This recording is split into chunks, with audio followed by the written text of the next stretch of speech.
أهلا بكم في الحلقة 91 من كرة مع العمدة، والحلقة 23 من حلقات الموسم الرياضي 2022-2023.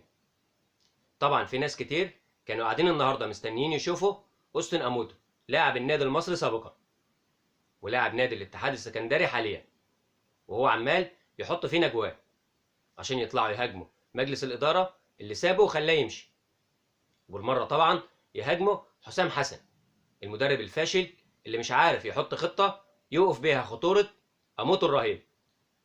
لكن الحمد لله المصري فاز على الاتحاد السكندري 2-1 في مباراة النادي المصري كان يقدر يسجل فيها أهداف أكتر، لكن بسبب الفردية والصربعة والفشخرة والمنظرة اتحرمنا من فوز تاريخي. لكن بصفة عامة مباراة جيدة للنادي المصري في الجولة 12 من منافسات الدوري العام، واللاعيبة النهاردة كانت نازلة الملعب واضح عليها الإصرار على الفوز، والحمد لله اتحقق فوز مهم جدا رفع رصيد النسر الأخضر ل 17 نقطة، وبقينا في المركز السابع بفرق نقطة واحدة بس عن الاتحاد السكندري وغزل المحلة.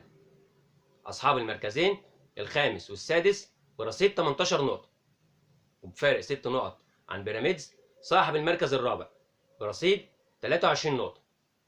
المباراة الجاية مع النادي الأهلي يوم الخميس 12 يناير في الجولة 13. مباراة طبعا صعبة لأن النادي الأهلي متصدر الدوري وأكيد عايز يستمر في الصدارة، لكن الحمد لله إننا داخلين المباراة دي وإحنا كسبانين مباراتين ورا بعض، والروح المعنوية في السماء إن شاء الله.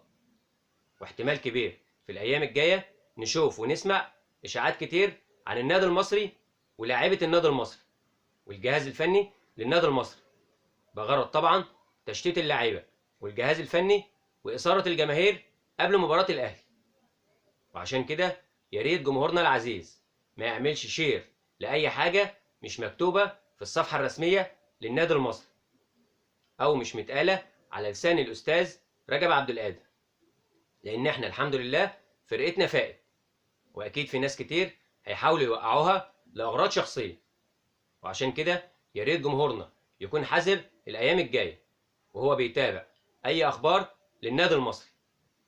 ألف مبروك للنادي المصري وجماهيره العظيمة، وإن شاء الله الانتصارات تستمر وتستمر. وتحية كبيرة لكل الجماهير الحريصة على مؤازرة فريق النادي المصري في الملعب. إلى اللقاء في حلقة جديدة وانتصار جديد للنسر الأخضر إن شاء الله. ما تنسوش تعملوا لايك للفيديو واشتراك في القناة. دمتم في رعاية الله.